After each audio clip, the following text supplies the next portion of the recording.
দীর্ঘদিন কারাবাসের পর মুক্তি পেয়ে সাবেক স্বরাষ্ট্র প্রতিমন্ত্রী লুৎফুজ্জামান বাবর সম্প্রতি তার নিজ নির্বাচনী এলাকায় রাজনৈতিক বক্তব্য দিয়েছেন, যা কেবল একটি সাধারণ মতবিনিময় সভা ছিল না, বরং ছিল তার রাজনৈতিক অবস্থান স্পষ্ট করার একটি শক্তিশালী মঞ্চ। এই সভায় তিনি বিএনপি চেয়ারপারসন বেগম খালেদা জিয়াকে দেশে সবচেয়ে বেশি নির্যাতিত এবং তারেক রহমানকে দলের সুসংগঠিত নেতৃত্বের কারিগর হিসাবে অভিহিত করে নিজের আনুগত্য প্রকাশ করেছেন। কিন্তু তার এই জোরালো বিএনপি বন্দনার পেছনে ঘুরপাক খাচ্ছে সম্প্রতি ছড়িয়ে পড়া জামায়াতে ইসলামীতে যোগদানের গুঞ্জনটি। এই দুটি বিপরীতধর্মী বিষয়কে পাশাপাশি রাখলে কয়েকটি সম্ভাব্য রাজনৈতিক সমীকরণ ও কৌশল স্পষ্ট হয়ে ওঠে। ১ নাম্বার, গুঞ্জন নাকচ করার সরাসরি কৌশল। বাবরের সাম্প্রতিক বক্তব্যকে জামায়াতে যোগদানের গুঞ্জনকে মিথ্যা প্রমাণের সবচেয়ে কার্যকর উপায় হিসেবে দেখা যেতে পারে।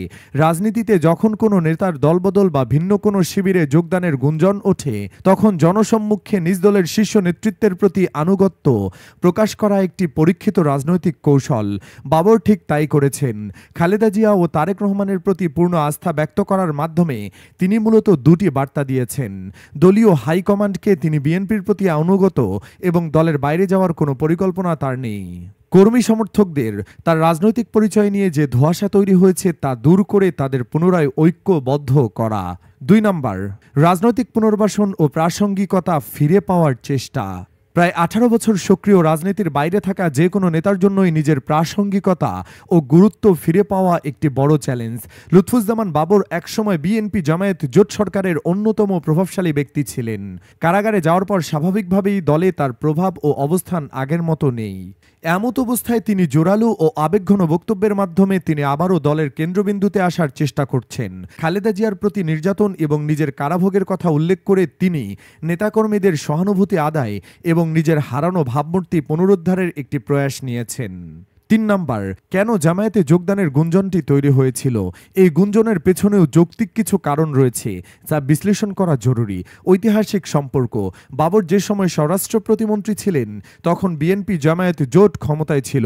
সরকারের গুরুত্বপূর্ণ ব্যক্তি হিসেবে জামায়াতের সঙ্গে তার ঘনিষ্ঠ কাজের সম্পর্ক থাকাটা স্বাভাবিকই ছিল। তার বিরুদ্ধে ওঠা বিভিন্ন অভিযোগ, যেমন ১০ ট্রাক অস্ত্র মামলা বা ২১শে আগস্ট গ্রেনেড হামলা, তাকে জোটের কট্টরপন্থী শিবিরের প্রতিনিধি হিসেবে পরিচিতি করে তোলে। ভবিষ্যতে রাজনৈতিক অনিশ্চয়তা। মৃত্যুদণ্ডসহ একাধিক মামলায় সাজাপ্রাপ্ত একজন নেতা হিসেবে বাবরের রাজনৈতিক ভবিষ্যৎ স্বাভাবিকভাবেই অনিশ্চিত।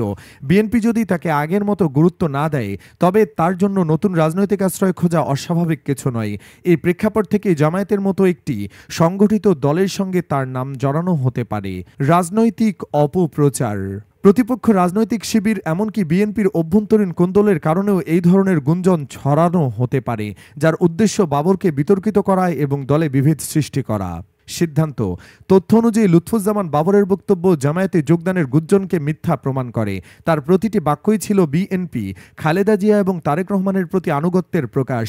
তবে রাজনৈতিক বিশ্লেষকদের মতে এই বক্তব্য কেবল গুঞ্জন নাকচ করার জন্যই নয়, বরং এটি একটি দীর্ঘ নির্বাসন থেকে ফিরে আসা একজন ঝানু রাজনীতিবিদের নিজের অবস্থান পুনরায় শক্ত করার একটি সুচিন্তিত পদক্ষেপ।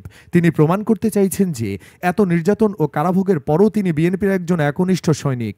আপাতত তার প্রকাশ্য কর্মকাণ্ড এটাই প্রমাণ করে যে তিনি বিএনপির হয়ে তার রাজনৈতিক ইনিংস পুনরায় শুরু করতে চান। জামায়াতে যোগদানের গুঞ্জনটি তাই এই মুহূর্তে ভিত্তিহীন বলেই প্রতীয়মান হচ্ছে। বন্ধুরা, বাবরকে আপনারা কোন দলে দেখতে চান? মন্তব্যের ঘরে জানিয়ে দিন বিএনপি নাকি জামায়াত। আর অবশ্যই ভিডিওটি লাইক ও শেয়ার করুন। ধন্যবাদ।